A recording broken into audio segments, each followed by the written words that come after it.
जबल न खाइले खाले ना खाना पहिला के खाला तो क देले माना। जबल न देखे ले रहे बेचैन मिले घरे आ जाले कवनो बहाना। बन के फूल हमारा दिलवा के ऊपर उतना सोरो घड़ी झरेले। बोबिया ऐसन पगली रे जीवन हमरा पमारेले। हाय हाय हाय हाय हाय हाय बोबिया ऐसन पगली रे जीवन हमरा पमारेले।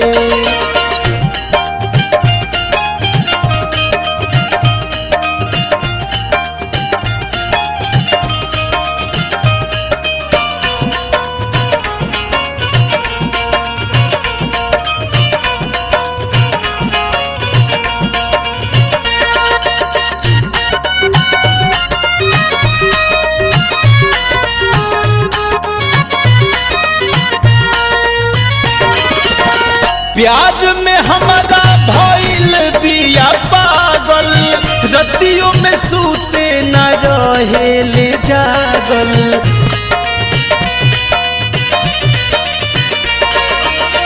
हकनी हम कतनो करा के दवाई डॉक्टर भी बूझे न रोग कैसन लागल। देखे तो सदा से बोलल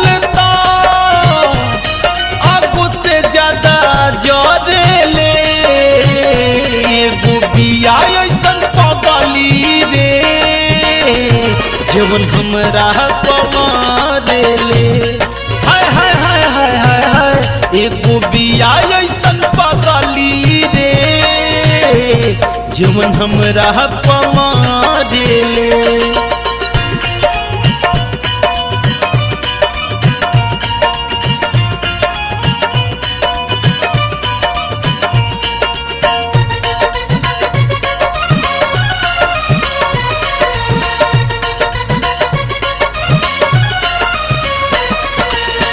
कहल कि तोहरे खती दे दे हम जान हो हमारा खती तू ही बड़ भगवान हो।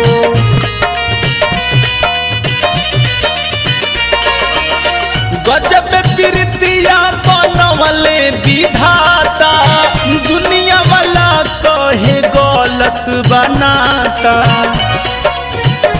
सबके सोझा रोज मिले जमाना से ना डरेले। बोबिया ऐसन पगली रे जीवन हमरा पमारेले। हाय हाय हाय हाय हाय हाय बोबिया ऐसन पगली रे जीवन हमरा पमारेले।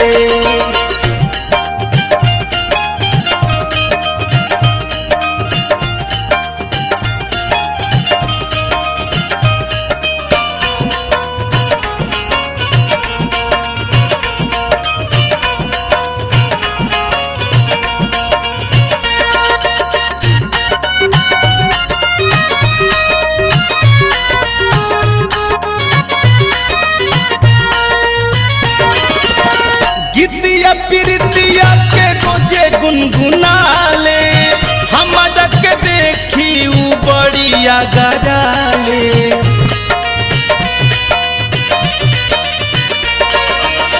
हमारा के माने अपन दुनिया जहान हो मिलत नजरिया धीरे से मुस्काले।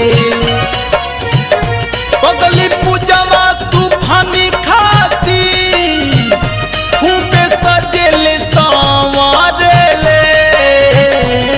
बोबिया ऐसन पगली रे जीवन हमरा पमारेले। हाय हाय हाय हाय हाय हाय एगो बिया ऐसन पगली रे जीवन हमरा पमारेले। जबल न खाइले खाले ना खाना कहीं न कि हालत को दिल माना जबले न देखे ले रहे बेचैन मिले घर आ जाले कौनो बहाना बन के फूल हमारा दिलवा के ऊपर उतर घड़ी झरेले बिया ऐसन पगली रे जीवन हमरा पमारेले हाय हाय हाय हाय हाय हाय एगो बिया ऐसन पगली रे जीवन हमरा पमारेले एगो बिया ऐसन पगली रे जीवन हमरा पमारेले एगो बिया ऐसन पगली रे जीवन हमरा पमारेले।